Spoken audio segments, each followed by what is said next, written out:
야, 너 곤지암 정신병원 이야기 들어봤어? 그곳은 한국에서 가장 소름 끼치는 장소 중 하나라고 해. 폐허가 된 그 병원은 이제 무너져가는 벽과 깨진 창문만 남았지만 옛날에는 많은 환자들이 고통받았다는 소문이 자자해. 밤이 되면 병원 안에서는 이상한 소리가 들린다는데 마치 누군가가 속삭이는 것 같대. 몇몇 사람들은 그 소리가 환자들의 영혼이라고도 하고 어떤 이들은 그저 바람 소리라고 치부하지. 하지만 거기 갔다 온 사람들은 다들 이상한 기운을 느꼈다고 해. 한 번은 호기심 많은 애들이 그곳에서 밤을 보내기로 했어. 그런데 다음 날 그 중 한 명이 이상한 증상을 보이기 시작했지. 말도 제대로 못하고 계속 뒤를 돌아보며 누군가를 찾는 것처럼 행동했어.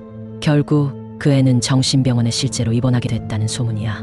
이 이야기가 진짜인지 아닌지는 몰라도 그곳에 가려는 사람이 있다면 난 말리고 싶어. 너무 무서워서 나는 절대 가고 싶지 않아. 야, 진짜 무서운 실제 사건 하나 알려줄게. 이거 2002년에 있었던 일인데 경기도 하남시 검단산에서 한 여대생이 살해당한 거야.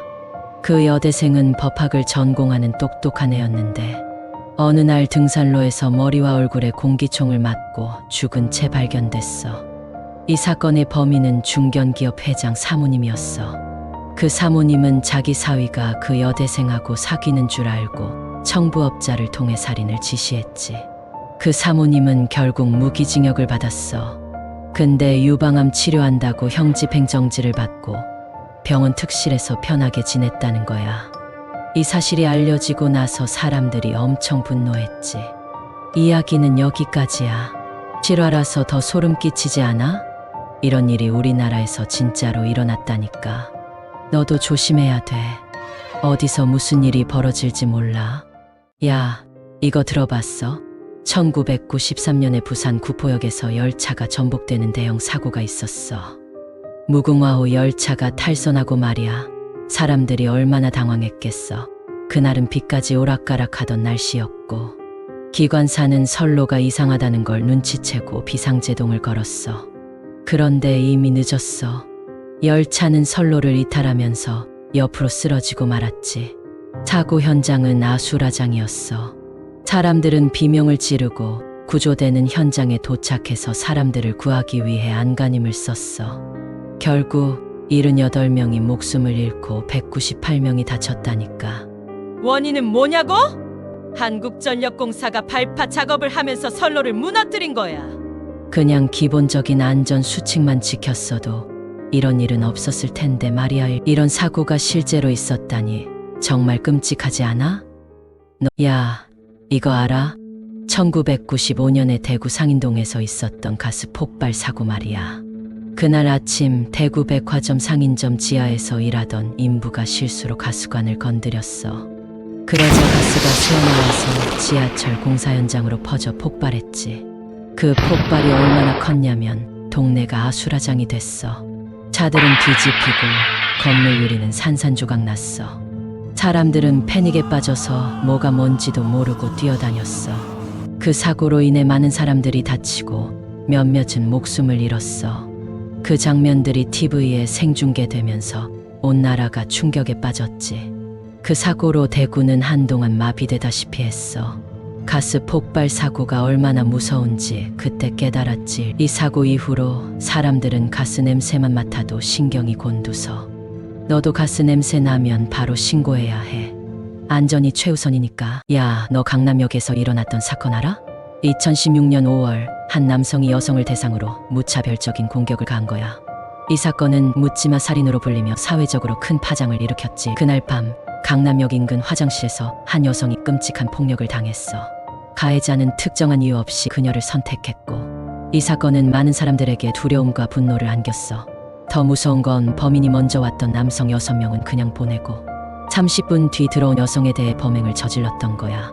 범인은 조현병이었다는데 이 사건은 여성에 대한 무분별한 폭력과 사회적 안전망의 부재를 드러냈어. 사람들은 이제 길거리를 걸을 때도 불안해하고 늦은 밤 귀가하는 것을 주저하게 됐지. 결국 이 사건은 여성에 대한 폭력을 방지하고 사회적 안전망을 강화하기 위한 목소리를 높였어.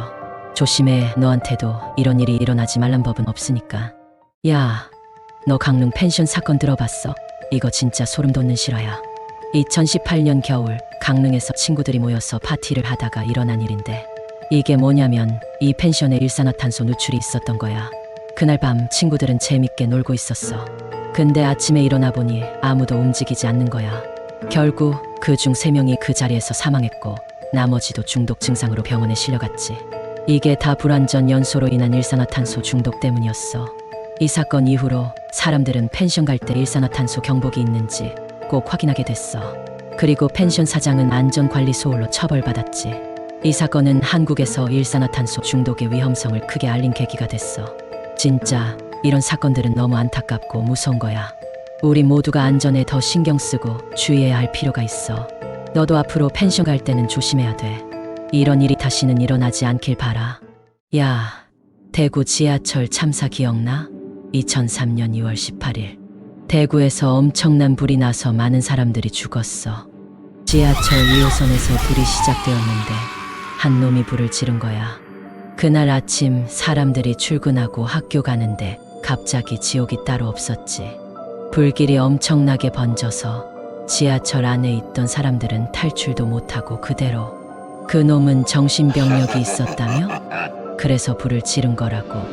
근데 그게 무슨 핑계가 되냐고. 그렇게 많은 사람들이 고통받고 가족들은 오랫동안 슬퍼해야 했어.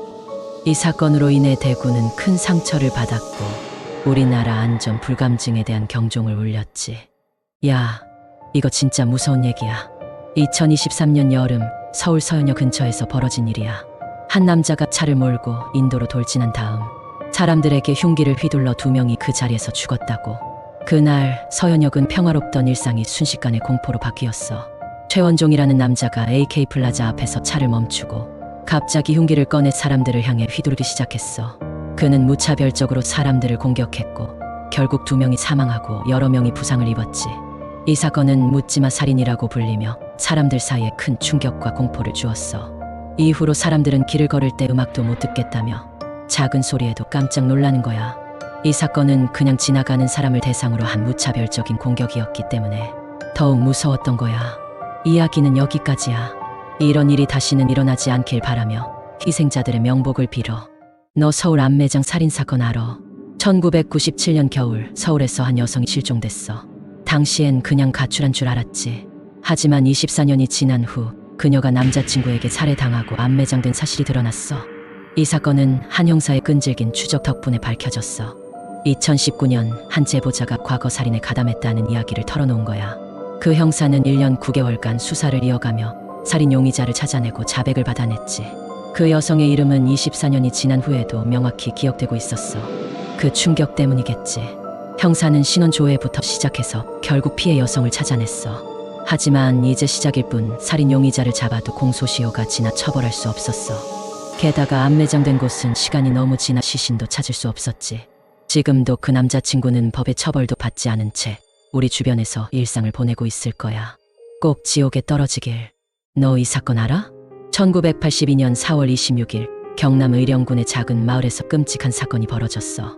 우범군 순경이라는 놈이 술에 취해 예비군 무기고를 털고 총기와 수류탄을 들고 나와서 마을 사람들을 마구 쏴대기 시작한 거야. 첫 번째 희생자는 우체국 전화교환원이었고 이 사건으로 마을은 완전히 고립됐지. 우범고는 8시간 동안 마을을 배회하면서 불이 켜진 집이면 무조건 들어가 사람들을 죽였어. 피해자 중에는 생후 1개월 된 영아도 있었어.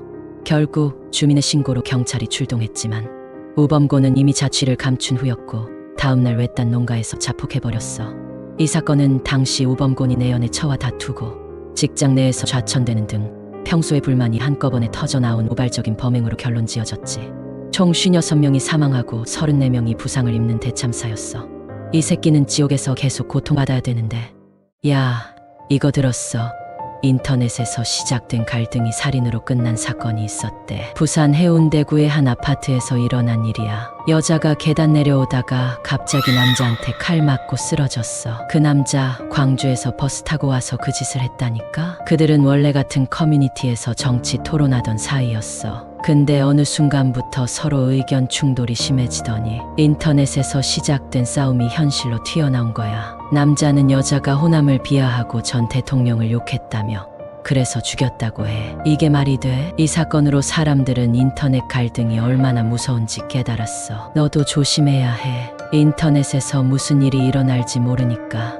그리고 이런 일이 다시는 일어나지 않도록 우리 모두가 더 조심하고 서로를 존중하는 태도를 가져야 해. 말 한마디가 큰 상처가 될 수 있으니까.